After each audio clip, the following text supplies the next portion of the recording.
ജീവിതത്തിന്റെ രണ്ടറ്റം കൂട്ടിമുട്ടിക്കാൻ പാടുപെടുന്നതിനിടെ ഏതോ ഒരു വൈകുന്നേരം ചന്ദ്രലേഖ തന്റെ അടുക്കളയിൽ ഇരുന്നൊരു പാട്ടുപാടി. തനിക്ക് ഏറെ പ്രിയപ്പെട്ട രാജഹംസമേ എന്ന പാട്ട്. പാട്ട് കേട്ട് ചന്ദ്രലേഖയുടെ അനുജന് തോന്നി ചേച്ചിയുടെ പാട്ട് 10 ആളെ കേൾപ്പിക്കണമെന്ന്. ഒരു രസത്തിന് അനുജൻ മൊബൈലിൽ പകർത്തിയ പാട്ട് യൂട്യൂബിലിട്ടു. ഫേസ്ബുക്കിൽ ലിങ്കും കൊടുത്തു.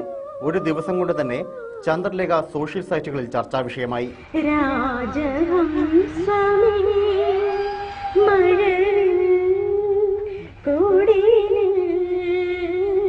തന്റെ മൊബൈൽ നമ്പർ പോലും കൃത്യമായി ഓർമ്മയില്ലാത്ത ചന്ദ്രലേഖയുടെ ഫോണിലേക്ക് സംഗീതരംഗത്തെ നിരവധി പ്രമുഖർ നമ്പർ കണ്ടെത്തി വിളിച്ചു. അതിൽ ഒരു കോൾ KS ചിത്രയുടേതായിരുന്നു. സംഗീത ലോകത്ത് നിരവധി അവസരങ്ങൾ കാത്തിരിക്കുന്നുവെന്ന് ഓർമ്മപ്പെടുത്തൽ. ഒടുവിൽ ചന്ദ്രലേഖയെ തേടി ആ അവസരം എത്തിയിരിക്കുന്നു. സിനിമയിൽ പാട്ട് പാടുക എന്ന സുവർണാവസരം. പ്രശാന്ത് മാമ്പുള്ളി സംവിധാനം ചെയ്യുന്ന ലവ് സ്റ്റോറി എന്ന ചിത്രത്തിലെ ശ്രുതി മധുരമായ ഒരു പ്രണയഗാനം. മിന്നിമറിഞ്ഞ ക്യാമറ ഫ്ലാഷുകൾക്കും ചുറ്റും കൂടിയ ചാനൽ ക്യാമറകൾക്കും മുൻപിൽ ചെറിയൊരു പകർച്ചയോടെയാണ് ചന്ദ്രലേഖ പാടി തുടങ്ങിയത്.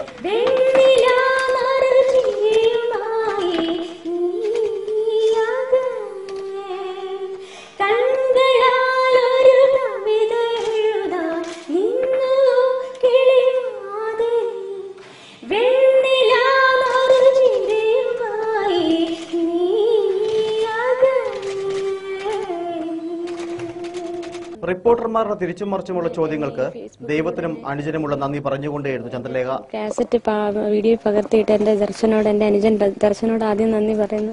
ദൈവം കഴിഞ്ഞ് സിബി മലയിലടക്കമുള്ള സിനിമാ രംഗത്തെ പ്രമുഖർ ചന്ദ്രലേഖയുടെ പാട്ട് കേൾക്കാൻ എത്തിയിരുന്നു. 4 സിനിമകളിൽ പാടാനുള്ള അവസരം ഇതിനോടകം ചന്ദ്രലേഖ തേടി എത്തിക്കഴിഞ്ഞു. Nikhil Joy, Kochi, India vision.